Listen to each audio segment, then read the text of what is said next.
Welcome to ATV. Sharma Oli ప్రభుత్వాన్ని తొలగించిన సామూహిక ప్రదర్శనల తర్వాత నేపాల్ తాత్కాలిక ప్రధానమంత్రి పదవి చేపట్టేందుకు అంగీకరించిన నేపాల్ మాజీ ప్రధాన న్యాయమూర్తి సుశీలా కార్కి భారతదేశం ఇచ్చిన మద్దతును ప్రశంసించారు. ప్రధానమంత్రి నరేంద్ర మోదీ పట్ల సానుకూల అభిప్రాయాన్ని వ్యక్తం చేశారు.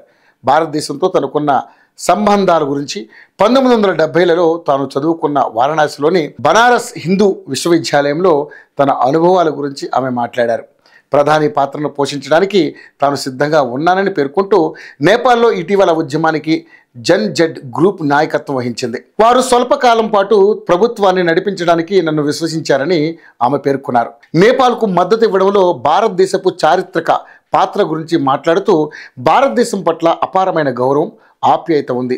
భారతదేశం ఎల్లప్పుడూ నేపాల్కు గొప్ప సహాయంగా ఉందంటూ ప్రశంసాపూర్వకంగా స్పందించారు. 72 ఏళ్ల కార్కి నేపాల్ చరిత్రలో ప్రధాన న్యాయమూర్తిగా పనిచేసిన తొలి మహిళగా విశిష్ట స్థానాన్ని పొందారు. ఆమె 2016 నుంచి 2017 వరకు కూడా ఆ పదవిలో కొనసాగారు. అవినీతిపై ఆమె రాజీ లేని వైఖరికి, నిర్భయమైన స్వతంత్ర న్యాయవేత్తగా ఆమె ఖ్యాతికి విస్తృతంగా గౌరవం పొందారు. అవినీతి కేసులో సిట్టింగ్ మంత్రిని జైల్లో పెట్టడం వంటి మైలురాయి కేసులకు ఆమె అధ్యక్షత వహించారు.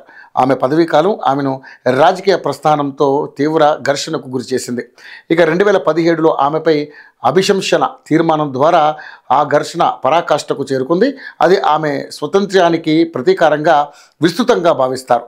న్యాయ వ్యవస్థలో అత్యున్నత స్థాయికి చేరుకునే ముందు ఆమె న్యాయవాదిగా, తర్వాత న్యాయమూర్తిగా సుదీర్ఘ కెరీర్ను నిర్మించుకున్నారు. 1970ల చివరి నుంచి ఉన్నత స్థాయికి ఎదిగారు. ప్రభుత్వానికి నాయకత్వం వహించడానికి ఎంపికైతే ప్రదర్శనల సమయంలో ప్రాణాలు కోల్పోయిన వారిని గౌరవించడం తన మొదటి ప్రాధాన్యత అని కార్కి చెప్పారు.